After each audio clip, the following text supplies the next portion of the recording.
이란 최고 지도자에게 갑작스러운 일이 생겼습니다. 이 하나의 사건이 전 세계 경제, 특히 유가, 그리고 바로 여러분의 투자 포트폴리오에 어떤 영향을 미칠 수 있을까요? 자, 오늘은 이 헤드라인 뉴스 너머에 숨어 있는 시장이 진짜로 주목하고 있는 리스크가 뭔지 한번 깊게 들여다보겠습니다.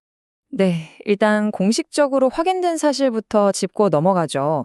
1989년부터 무려 30년 넘게 이란을 이끌어온 최고 지도자 아야톨라 알리 하메네이의 사망이 확인됐습니다. 그런데 말이죠, 시장은 이 사실 자체에 충격을 받기보다는 그래서 앞으로 어떻게 되는데? 바로 이 질문에 모든 신경을 곤두세우고 있습니다. 자, 본격적으로 한번 파고 들어가 볼까요? 가장 먼저 우리가 맞닥뜨린 불확실성은 바로 정치적인 문제입니다. 그러니까 누가 다음 최고 지도자가 될 것인가, 그리고 더 중요하게는 그 권력 승계 과정이 과연 순조롭게 진행될까 하는 점이죠. 일단 헌법상으로는요, 이 모든 공식적인 승계 절차의 키를 전문가 회의라는 곳이 쥐고 있습니다. 말 그대로 다음 리더를 뽑는 기구인 셈이죠.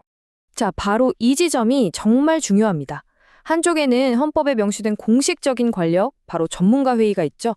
그런데 다른 한쪽에는 국가 안보와 정치 전반을 실질적으로 장악하고 있는 막강한 비공식적 영향력, 바로 혁명수비대가 버티고 있습니다. 이 둘 사이에 보이지 않는 힘겨루기가 앞으로의 향방을 결정할 겁니다. 지금 언론에서는 여러 이름들이 오르내리고 있어요. 사법부 수장이다, 비서실장이다, 유력한 성직자다. 하지만 이거 하나는 확실히 해야 합니다. 아직 공식적으로 확인된 후보 명단은 전혀 없다는 거. 그야말로 안개 속인 상황입니다. 결국 이게 시장이 가장 궁금해하는 핵심 질문으로 이어지는 거죠. 과연 이 승계 작업이 빠르고 깔끔하게 마무리될 수 있을까? 만약 이 과정이 질질 끌리거나 내부에서 잡음이 나오기 시작하면 시장의 불확실성은 걷잡을 수 없이 커질 겁니다. 자, 그럼 이제 두 번째 핵심 변수로 넘어가 보겠습니다. 바로 경제의 숨통을 쥐고 있는 곳이죠. 호르무즈 해협입니다. 이 정치적 불안정이 어떻게 경제 리스크로 직결되는지 한번 보시죠. 전 세계에서 소비되는 석유와 LNG, 그러니까 5분의 1이 바로 이 좁디 좁은 물길을 통과합니다. 이게 얼마나 엄청난 양인지 감이 오시죠? 말 그대로 세계 에너지 공급의 대동맥, 생명줄이라고 할 수 있습니다. 자, 여기서 우리가 위협과 행동을 구분해야 합니다. 혁명수비대가 무전으로 지나가는 배에 경고를 날리는 것과 이란이라는 국가가 지금부터 여기 아무도 못 지나가 하고 법적으로 전면 봉쇄를 선언하는 건요, 하늘과 땅 차이입니다. 전자는 긴장을 높이고 운송보험료를 올리는 수준에서 그치겠지만 후자는 말 그대로 전 세계 물류를 멈춰 세우는 겁니다. 이건 정말 차원이 다른 이야기죠? 그래서 시장의 모든 눈이 여기에 쏠려 있는 겁니다. 과연 이란이 실제로 해협을 봉쇄할 것이냐, 아니면 그냥 경고 수준에서 으름장만 놓을 것인가? 이 질문에 대한 답이 앞으로 몇 주간, 어쩌면 몇 달간 국제유가를 움직이는 가장 결정적인 키가 될 겁니다.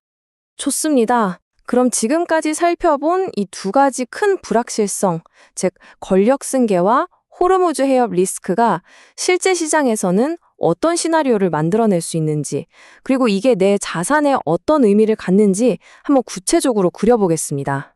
자, 이 표를 보시면 단기적인 시장 반응이 한눈에 들어오죠? 일단 유가는 당연히 오를 가능성이 높겠죠. 해협 리스크가 있으니까요. 지정학적 긴장이 높아지니 방산주도 주목받을 거고요. 반면에 전반적인 주식시장은 어떻게 될까요? 변동성이 커지면서 출렁일 겁니다. 그럼 돈은 어디로 갈까요? 그렇죠. 금이나 달러 같은 안전자산으로 일단 피하고 보자는 심리가 강해질 겁니다. 일부 투자은행에서는 최악의 시나리오, 정말 말 그대로 월스트 케이스를 가정해서 유가가 배럴당 120달러, 심지어 130달러까지 갈 수도 있다는 전망을 내놓기도 합니다. 그런데 이건 그냥 해협을 봉쇄하는 것만으로는 부족하고요.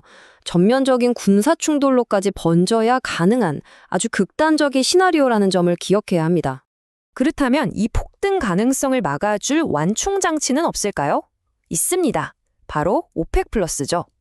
시장에서는 오펙 플러스가 유가를 안정시키기 위해 생산량을 늘릴 수 있다는 기대감이 나오고 있어요.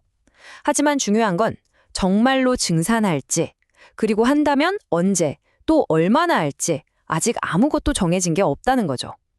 이들의 결정이 유가가 어디까지 오를지를 결정하는 중요한 브레이크가 될 겁니다. 이런 상황에서 시장 전체가 다 같이 나빠지는 건 아닙니다. 섹터별로 희비가 엇갈리게 되죠. 당연히 유가가 오르니까 석유나 가스 같은 에너지 기업들, 그리고 긴장이 고조되니 방산업체들은 오히려 수혜를 볼 수 있습니다. 반면에 기름값이 치솟으면 가장 타격을 받는 항공, 운송, 물류업계는 직격탄을 맞겠죠. 유가 상승이 물가 전체를 끌어올리면 소비 심리도 위축될 수밖에 없고요. 자, 그래서 여러분께 바로 이 질문을 던져야겠습니다. 지금 여러분의 포트폴리오를 한번 들여다보세요. 웃을 수 있는 에너지나 방산 쪽에 더 가까우신가요? 아니면 울상이 될 항공이나 소비재 쪽에 더 가까우신가요? 이처럼 시장 리스크라는 건 모두에게 똑같이 다가오지만 그 결과는 내 포트폴리오가 어디에 노출되어 있느냐에 따라 완전히 달라집니다. 자, 그럼 이제 이 모든 상황을 종합해서 우리는 이걸 어떻게 바라보고 또 어떻게 대응해야 하는지 가장 중요한 핵심으로 넘어가 보겠습니다. 결국 앞으로의 시장 방향은 크게 두 가지 시나리오로 갈릴합니다. 첫째, 권력 승계가 빠르고 안정적으로 마무리되는 경우. 이 경우엔 불확실성이 해소되면서 시장은 금방 안정을 되찾겠죠. 둘째, 승계 과정이 길어지고 내부 갈등이 불거지는 경우. 이건 시장에 계속해서 리스크를 더하는 꼴이라 불안한 상황이 지속될 겁니다. 시장은 지금 이 두 갈래길 앞에서 숨을 죽이고 있는 거죠. 그래서 오늘 이야기의 최종 결론은 바로 이겁니다. 지정학적 리스크는 예측이 아니라 대응의 영역이다. 앞으로 무슨 일이 일어날지 100% 맞추려고 애쓰는 건 의미가 없습니다. 대신 우리가 오늘 살펴본 것처럼 여러 시나리오를 그려보고 각각의 경우에 어떻게 대처할지 미리 계획을 세우는 것. 지금 우리에게 필요한 건 막연한 공포가 아니라 바로 이런 시나리오 관리입니다.